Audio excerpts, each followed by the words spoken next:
আমাদের সারা কলকাতা তো বটেই, সারা রাজ্য জুড়ে খুব শান্তিপূর্ণ একটা ভোট হল আর একটা রেজাল্ট বেরোল, কিন্তু বর্তমানে দেখা যাচ্ছে ভোটের সময় এত শান্ত পরিবেশ, ভোটের পরবর্তী ক্ষেত্রে দেখা যাচ্ছে বিক্ষিপ্তভাবে বিভিন্ন জায়গায় জেলার পাশাপাশি শহর কলকাতাতেও ওই একটা মানে এইগুলো পার্সোনাল রাগ মেটাচ্ছে। পুলিশকে বলবো অ্যাকশন নেওয়ার জন্য। তৃণমূল কংগ্রেস কোনোদিন কোনো অরাজকতায় বিশ্বাস করেন না। আমরা কোনো অরাজকতা, কাউকে মারা, কাউকে হ্যাকেল করা, কাউকে গালাগালি দেওয়া সব মধ্যে থাকি না। এগুলো কেউ পার্সোনাল গ্রাজ করে ফেলে। আবার আছে না অনেক কিছু লোক হঠাৎ করে তৃণমূল জিতেছে, হঠাৎ তৃণমূল হয়ে গেল, হয়ে আপনার উপর গ্রাজ আছে, আপনার গালাগালি দিয়ে শুরু। এগুলো আমরা সমর্থন করি না। এগুলো আইনত যাদের হচ্ছে তারা কমপ্লেন করুন, পুলিশ তার যথাযথ ব্যবস্থা। মহিলা এবং সব থেকে বড় কথা হচ্ছে অভিযোগটা এরকম উঠেছে যে বিজেপির এই রাজ্যে যারা পদাধিকারী, অর্থাৎ কেউ প্রেসিডেন্ট, কেউ সেক্রেটারি পদে থাকার জন্যে নাকি এই ধরনের মহিলাদেরকে পাঠানো হবে। খুব সিরিয়াস এটা, খুব সিরিয়াস, এবং আমার মনে হয় এটা একদম হাইয়েস্ট লেভেলে ইনকোয়ারি করা উচিত। খুব সিরিয়াস। যারা সন্দেশখালি করে, তাদের দলের মধ্যে যদি এই থাকে যে মহিলা সাপ্লাই করতে হচ্ছে, অত্যন্ত ঘৃণ্য, অত্যন্ত জঘন্য। কারণ দলের মহিলা আমার বোন, দলের সহকর্মী আমার বোন, অত্যন্ত সিরিয়াস অ্যাপ্লিকেশন। বিজেপিরও উচিত হাইয়েস্ট লেভেলে দেখা। আমি এর আগেও শুনেছি 2-4 জন অবজারভার এখানে আগে ছিলেন যারা, তাদের সম্বন্ধেও শুনেছি, তাদের সম্বন্ধেও কেসও হয়েছে, একজন ক্লেমও করেছে। আবার ওই এগুলো কিন্তু খুব নোংরামি, এটা হাইয়েস্ট লেভেলে করে শাস্তি দেওয়া উচিত। খুব বাজে জিনিস।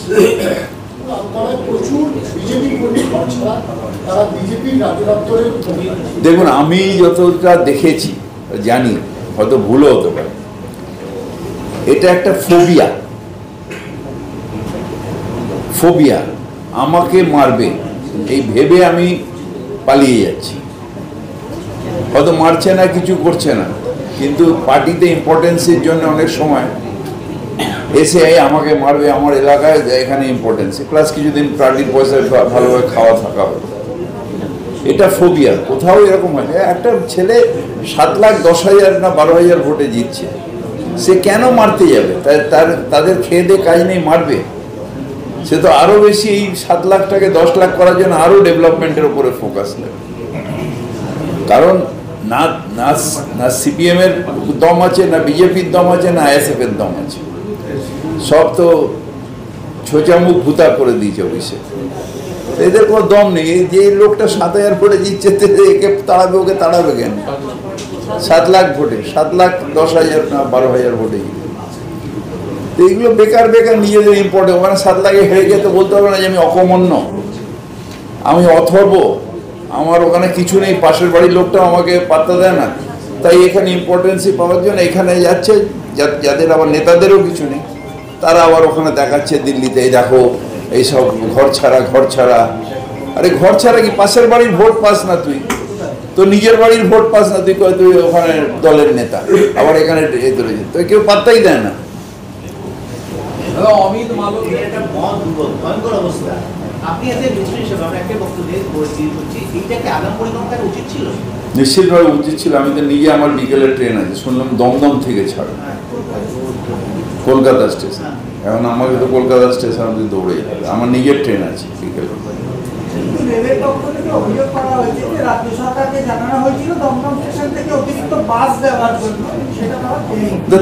কিছু জানায় না, যখন তখন করে। কোথায় জানিয়েছে? চিঠি কোথায়? কোন ডিপার্টমেন্টে জানিয়েছে? ট্রান্সপোর্টকে জানিয়েছে? বেকারের কথাবার্তা।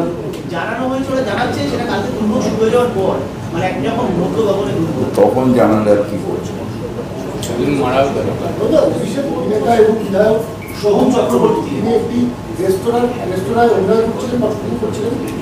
পার্কিং নিয়ে সমস্যা অভিযোগ উঠেছে এবং তিনি নিজেও স্বীকার করেছেন রেস্তোরাঁ মালিককে তিনি খুশি মেরেছেন চোখে। হ্যাঁ, মানে একদম বিধায়ক এবং থেকে এটা কি?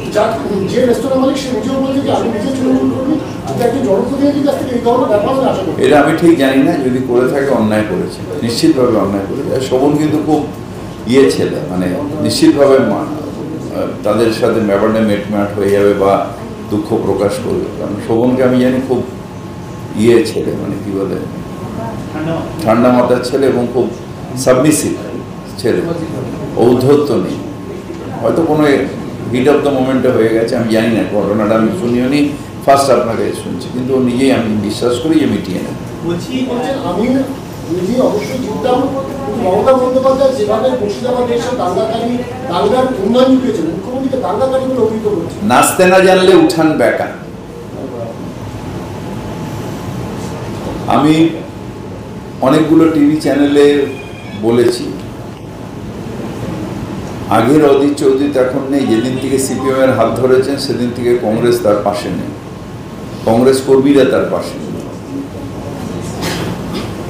এটা মমতা ব্যানার্জি দাঙ্গা কম, মমতা ব্যানার্জির জন্য যে দাঙ্গা নেই বাংলায়, মমতা ব্যানার্জির সক্রিয় নেতৃত্বের জন্য আজকে দাঙ্গাকারীরা বাংলায় ঢুকতে পারছেন। পেছন দিক দিয়ে অধীরবাবু কখনো তাদের সাথে হাত মেলাচ্ছেন, কখনো সিপিএম এর সাথে হাত মেলাচ্ছেন।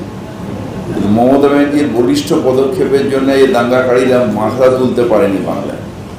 মমতা ব্যানার্জি দাঙ্গা করবেন, মমতা ব্যানার্জি দাঙ্গার বিরোধী, দাঙ্গাকে ঘৃণা করেন, দাঙ্গাকে আটকানোর জন্য উনি নিজের প্রাণের সংশয় রেখেছেন। অধীরবাবু সিপিএম এর সাথে হাত মিলিয়েছে, তাই অধীরবাবুর কাল হয়েছে এবং কংগ্রেসের কাল হয়েছে। মেন রোড সানরাইজ সাইড বলে একটা আবাসন, তার সামনে কলকাতা পুরসভার ভ্যাটের গাড়ি গিয়ে নোংরা ফেলেছে। এইটা আজকে কোথায় এটা দেখুন তো কি হয়েছে, কে ফেলেছে? এটা হাউজিং এর সামনে পুরসভার সানরাইজ সাইড একটা গেটের সামনে ফেলে দিয়েছে। কত নম্বর ওয়ার্ড? 36 নম্বর ওয়ার্ড। এটা দেখেন তো, আমি জানি না, তো পারলে তুলে দিন। একদম গেটের মুখে ফেলেছে। গেটের মুখে ওই নোংরা ফেলেছে। না না, তুলে দাও, এবং পুরসভার গাড়ি গিয়ে ফেলেছে। তুলে দাও, কে ফেলেছে জানি না। তুলে দাও, আমি তো জানতাম না, তুলে দিতে বলবো। সবাইকে মিলিয়ে সাফল্য আমার মতে, আমার ব্যক্তিগত, যদিও মমতা ব্যানার্জি বলছে পারিবারিক সবাই, আমার মতে নিশ্চিতভাবে আমরা সবাই মমতা ব্যানার্জির সাথে আছি, কিন্তু এর সাফল্য মমতা ব্যানার্জির, তার নিজের মানুষ তাকে বিশ্বাস করে, আর অভিষেক যে প্রচণ্ডভাবে দৌড়ে দলটাকে সাফল্যর পথে এনেছে, আমরা সবাই তাদের সাথে রয়েছি, কিন্তু মূলত মমতা ব্যানার্জি আর অভিষেক নিশ্চিতভাবে প্রচুর দৌড়েছে, প্রচুর নতুন স্ট্র্যাটেজি নিয়েছে। সব যাদের কি বলে, যারা এই গণনা টননা করেন, কি বলে ওটাকে, এইসব মানে এজেন্সি, সার্ভে ফার্ভে হ্যান ত্যান করে, এটা এখন তো নতুন, আমি তো কম্পিউটার জানি না, ওরা এগুলো সব করে নতুনভাবে করেছে এবং নিজেও খুব দৌড়েছে। সাফল্য সবাইকার, তবে মূল মমতা ব্যানার্জি।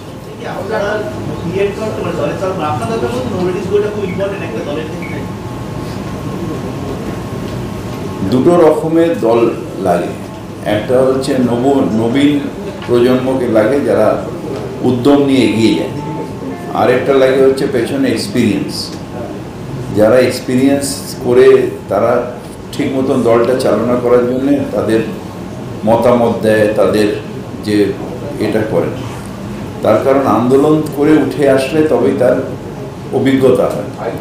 সেই আন্দোলন থেকে অভিজ্ঞতা করে নিয়ে নতুন প্রজন্মকে দিক নির্ণয় করে দিলে সেখানে তারা আবার নতুন আন্দোলন করতে পারে। তাই ওল্ড ইজ গোল্ড। এটা তো বিজেপির ব্যাপার, রোজ তো আমি দিলীপদের ব্যাপারে বলবো না, কিন্তু ওল্ড ইজ গোল্ড, এটা ঠিক। ইস্তফা দিয়েছে, আমরা নাকচ করে পাঠিয়ে দিয়েছি। বিজয়দা আমার দাদা, যদি দাদা না থাকে ভাইও থাকবে। সেটা হচ্ছে যে আজকে দিলীপ ঘোষ একটি পোস্ট করেছেন এক্স হ্যান্ডেলে, সেখানে লিখছেন ওল্ড ইজ গোল্ড। বলছেন অনেক সময় রাজনীতিতে পুরোনোদের ভুলে যাওয়া হয়, তারা কিভাবে লড়াই করে সংগঠন করেছে সব ভুলে যায় লোকজন, সেটা স্মরণ করিয়ে দিতে এই পোস্ট। কি বলবেন? ঠিক, আমরাও তো বলছি ওল্ড ইজ গোল্ড।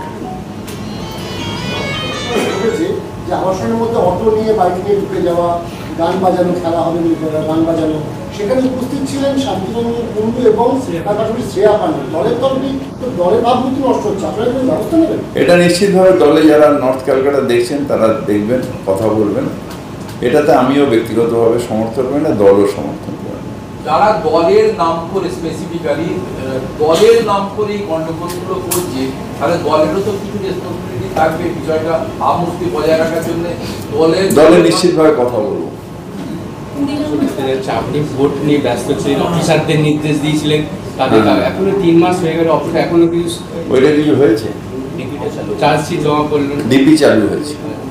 আর একটা আপনি দুটো দিচ্ছিলেন, যেটা আর একটা আপনি আপনার অনুমতি না নিয়ে সেখানে 75 লক্ষ টাকার, সেটা আপনি ভালোভাবে করতে অনুমতি না, আমি আমার মানা করা সত্ত্বেও। হ্যাঁ সরি, আপনার মানে আপনার নো লিখে দিয়েছেন ফাইলের ওপরে, তারপর ওটাও বলেছেন করতে বললাম,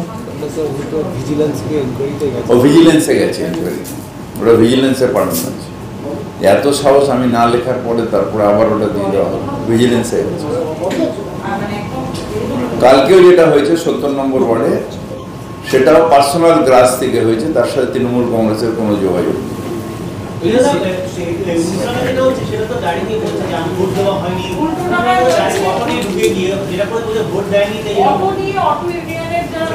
যারা করেছে তারা অন্যায় করেছে, তারা অন্যায় করেছে, এগুলো হতে পারে না। আমার যার যার এটা গণতান্ত্রিক অধিকার, এটা হতে পারে না। ভোট দেয়নি, অটো নিয়ে ঢুকে গেলে ভোট দিয়ে দেবে, এগুলো হচ্ছে হটকারিতা, এগুলো তৃণমূল কংগ্রেসের সমর্থন করে। শিক্ষা দপ্তরে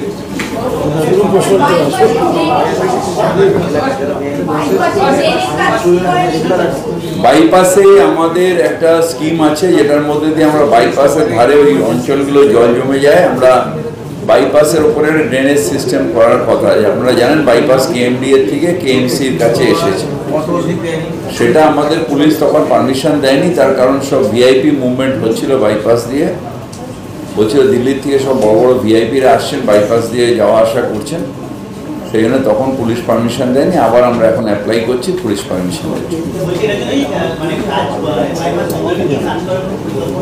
বাইপাস বন্ধ করে না, আমরা একটা পার্শিয়াল ক্লোজার নিয়ে বাইপাসের ধারে ড্রেনেজ সিস্টেম পাইপ বসানোর কাজটা আছে, সেইটা আমরা করছিলাম। মেনলি সুভাষ সরোবরের সামনেটা, ওইটা তখন পুলিশ আটকে দিয়েছিল, ভিআইপি মুভমেন্ট হচ্ছিল।